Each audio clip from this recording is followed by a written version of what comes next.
Welcome back, sleeper. You're tuned into another whisper from Neon City, where everything has a price except peace. If these late night drops keep your thoughts lit, subscribe. Share this with a shadow walker you trust, and drop a comment before you drift.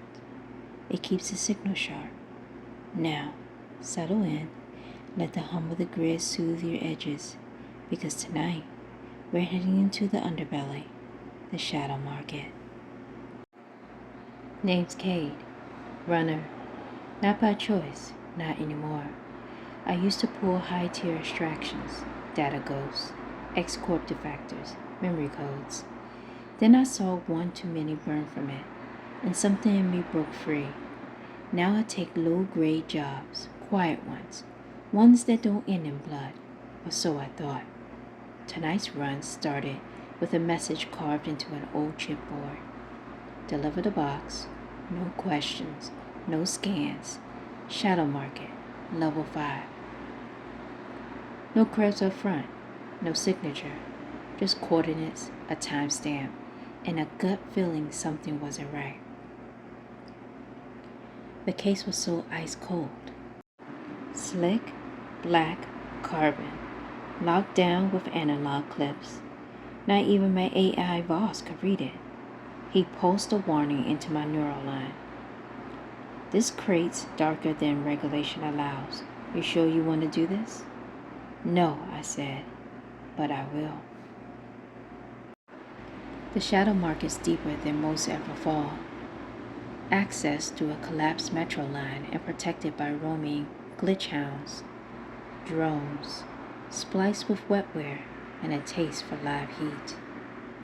I timed my entry between their sweeps, ran under busted fans, past fusion cookers, and into the sprawl. Down there, it smelled like burnt plastic and betrayal. Vendors hissed out deals, emotion loops, illegal limbs, AI confessions. A man with mirror eyes offered me forgiveness for a price. I didn't stop. My contact was late. I waited near an old prayer server, a rusted relic reciting scripture in static. It read, "Even in the dark, light waits for the willing." Something stirred behind me. Footsteps, 3 of them, not buyers. They came fast, quiet, syndicate. One lunged, I ducked low, swept his legs, spun the crate behind me. Another drew a short blade, laser tempted. I backed into the shadows, heart pounding. I wasn't here to kill, but I wasn't here to die either. I triggered Volce's pulse wave, stalled the blade guy. I ran, through stacked stalls and neon tart mazes, dodged a shower of fake IDs and burning data strips. The crate was still cold in my grip and heavier than before. I took cover behind a biotech kiosk, slid open a panel on the box. Inside, an energy core stabilized, ancient, pre-burn tech, and a drive. One word etched into it: revive. This wasn't contraband, it was resurrection. I knew what this was now, a revival core, rare tech capable of repowering dead sectors, feeding whole blocks, bringing light where there's only outage and silence. But to the syndicate, it's leverage. To the market, a bidding war. To the city, it was hope, and they were trying to bury it.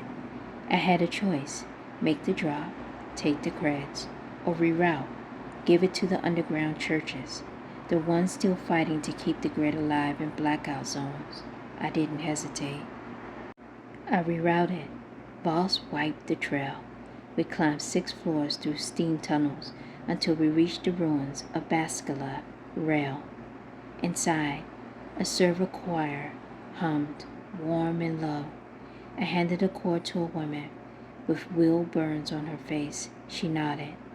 No words, no ceremony, just a spark in her eyes as she connected the drive to a buried relay.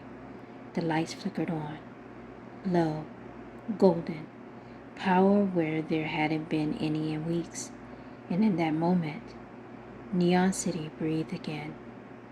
Not for profit, not for pride, but because one runner decided not to sell out the light. You still awake? Then maybe you needed to hear this. Leave a comment if it reached you. Subscribe to Walk the Wire with me again, because sometimes in the district circuits, grace still flows. Good night, runner.